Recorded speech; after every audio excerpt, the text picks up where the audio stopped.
News 24 और मैं हूं आपके साथ आयुषी। राज्यसभा में विदाई का क्षण, प्रधानमंत्री का भावुक संबोधन, लोकतंत्र को बताया ओपन यूनिवर्सिटी। राज्यसभा में सेवानिवृत्त हो रहे सदस्यों के सम्मान में आयोजित विदाई समारोह के दौरान प्रधानमंत्री नरेंद्र मोदी ने सदन को संबोधित करते हुए लोकतंत्र की गहराई और अनुभवों की महत्ता पर जोर दिया।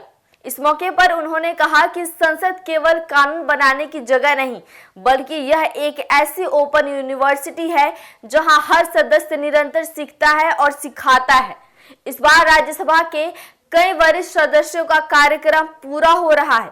इनमें डिप्टी चेयरमैन हरिवंश, पूर्व प्रधानमंत्री एच.डी. देवेगौड़ा और विपक्ष के वरिष्ठ नेता मल्लिकार्जुन खड़गे जैसे प्रमुख नाम शामिल है।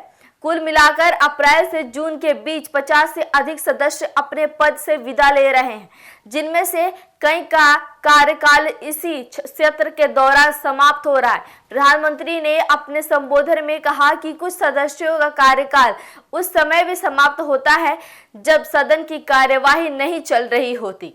इसके बावजूद उनके योगदान को कभी नजरअंदाज नहीं किया जा सकता। उन्होंने यह भी कहा कि राजनीति में फुल स्टॉप जैसा कुछ नहीं होता, बल्कि यह एक सतत चलने वाली प्रक्रिया है जिसमें हर अनुभव नई सीख देता है। उन्होंने आगे कहा कि राज्यसभा का हर सदस्य अपने साथ बहुमूल्य अनुभव लेकर आता है और जब वह जाता है तो अपने पीछे एक समृद्ध विरासत छोड़ जाता है। संसद में होने वाली बहसें, विचार विमर्श और मतभेद लोकतंत्र को मजबूत बनाने में महत्वपूर्ण भूमिका निभाते हैं। प्रधानमंत्री ने यह भी रेखांकित किया कि सदन में अलग अलग विचारधाराओं के बावजूद सभी सदस्य राष्ट्रीय हित को सर्वोपरि रखते हैं। यही विविधता भारतीय लोकतंत्र की असली ताकत है। उन्होंने सदस्यों के योगदान की सराहना करते हुए कहा कि उनके अनुभव और मार्गदर्शन से आने वाली पीढ़ियों को दिशा मिलती रहेगी। विदाई के इस अवसर पर माहौल भावुक भी नजर आया।